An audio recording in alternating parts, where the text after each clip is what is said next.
kuze Mordekhai akhunjulwe kwentiwa tintfo lebethi ngakavami. Kwabitwa kufundwa kwemaminithi ebusuku, kwabanjwa umhlangano ebusuku, ngoba ngakusasa Mordekhai bekumele afe lingashona phila. Kepha uNkulunkulu watigucula tintfo ebusuku, wenta tintfo letingakavami. Yekelela kusimakathe sihlobo sami. Uyakwati kubambisa abantu imihlangano ebusuku. Uyakwati kubakhumbuta ngisho emaphusheni. Balethe sisombululo.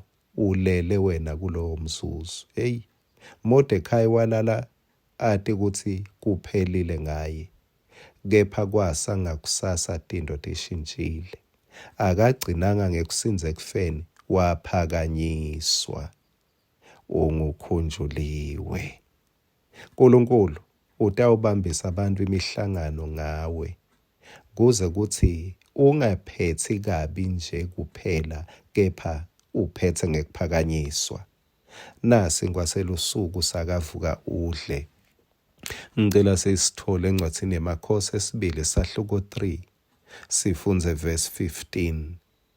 Kodwa letha lapha umdlali welihabhu. Wathi umdlali welihabhu asadlala, sandla sasimakathe sehlela ku-Elisha. Bekufunwa impendulo la. Inkosi Jehoshafati nesihlobo sayo babhekene kubele ukuthi baye empini. Kepha kwangazuthi bafuna kufa ukuthi engabe simakathe uthini ngalolu hambo lwabo. Bababida-ke baprofeti, base babida na-Elisha. Mafika Elisha wathi ucela kutholwe umdlali welihabhu. Ngalamanye amagama wafuna umuntu lotawuhlabela ingoma. Elisha ude impendulo ngalesikhathi, kepha uthi noma impendulo ingekho, ake sesithole ingoma.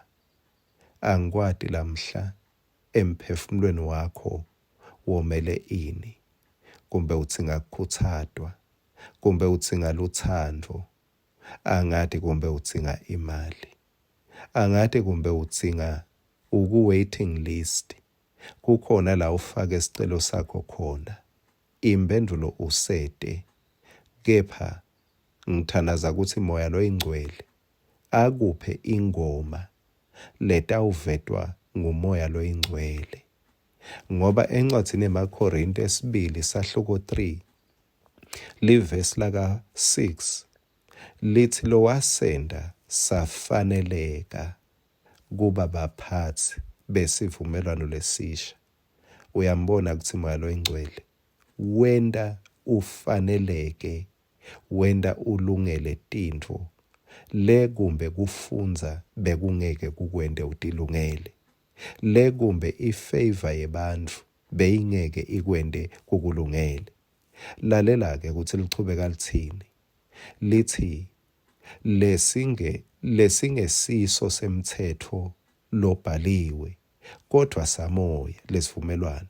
Umthetho lobhaliwe uyabulala, kodwa moya uyaphilisa. Kuthiwa-ke kune-proverb sisho sesishayina. Bathi lesisho sithi inyoni iba nengoma noma isede impendulo kuthi itawudlani. Kuthiwa inyoni ihlabela ngoba inengoma, ayihlabeli ngoba inempendulo. Sihlobo sami, kungendeka ubete impendulo ngisho lencane ekuvukeni kwakho, ebudzeni belanga. Kepha kwangathi moya angakupha ingoma ngaNkulunkulu, ngoba moya uphephetha lapho athanza khona. Uyati-ke liciniso, moya asimboni. Asiwuboni umoya mawuhusha, kepha ngeke siphike ukuthi umoya ukhona. Kwangathi noma ngabe bewungete weva lutho, moya waNkulunkulu angahlanyela kuwe ingoma ngasimakathe, ngisho impendulo ungenayo. uNkulunkulu uyawuletha imvuselelo ukhone kuphila nala impendulo usengakayiboni khona. Amen.